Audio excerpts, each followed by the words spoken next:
आप देख रहे हैं रोशन पाकिस्तान न्यूज। जामिया सिंध कैंपस ठट्टा में माहौलियाती तब्दीलियों के बायस कोस्टल बेल्ट से नकल मकानी के मुतालिक मुनक्किदा 2 रोज़ा सेमिनार के पहले दिन पर खिताब करते हुए जामिया सिंध यूनिवर्सिटी जामशोरों के वाइस चांसलर डॉक्टर फतेह मोहम्मद बुरफत ने कहा कि माहौलियाती तब्दीलियों के बायस डेमोग्राफी और इकोसिस्टम मुतासिर हो रहा है। समाजी मसाइल तेजी से बढ़ रहे हैं। जंगलात की तबाहकारियों की वजह से साहिली खिते में भूख व अफलास ने जन्म लिया है।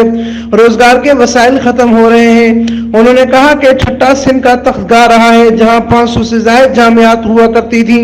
सेमिनार से पीपल्स पार्टी जिला ठट्टा के सदर सादिक अली मेमन ने अपने खिताब में कहा कि बढ़ती हुई पॉपुलेशन बड़ा मसला है। जबकि ग्लेशियर पिघलते हैं तो पानी यहाँ पर आता है, जब बारिशें पड़ती हैं तब भी पानी यहाँ आता है। हम टेल में हैं। कुदरती आफात के बाइस इस खत्ते में बड़ी तबाहकारियां हुई हैं। जुल्फकार आबाद बन जाता तो मसला नहीं होता। सेमिनार से रुकने से असम्बली सैयद रियाज हुसैन शाह शिराजी ने खिताब करते हुए कहा कि इतना नुकसान जंग में भी नहीं होता जितना माहौलियाती तब्दीलियों के बायस हुआ है।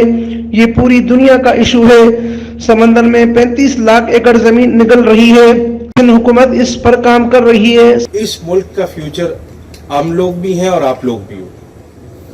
हम हाल हैं और आप लोग मुस्तकबिल हो। और इस मुस्तकबिल को अगर हमने कुछ दे के जाना है तो वो पॉजिटिव क्यों ना हो, गलत चीज हम ना छोड़ के जाए। नेगेटिविटीज को हम जितना कम कर सकते हैं वो कम करें। इस मुल्क के अंदर इतनी अपॉर्चुनिटीज हैं काम करने की, क्या आपकी सोच है?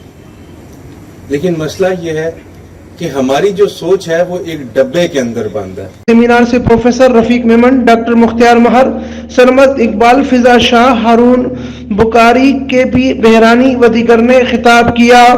अमीन फारूकी, रोशन पाकिस्तान न्यूज, ठट्टा सिंध।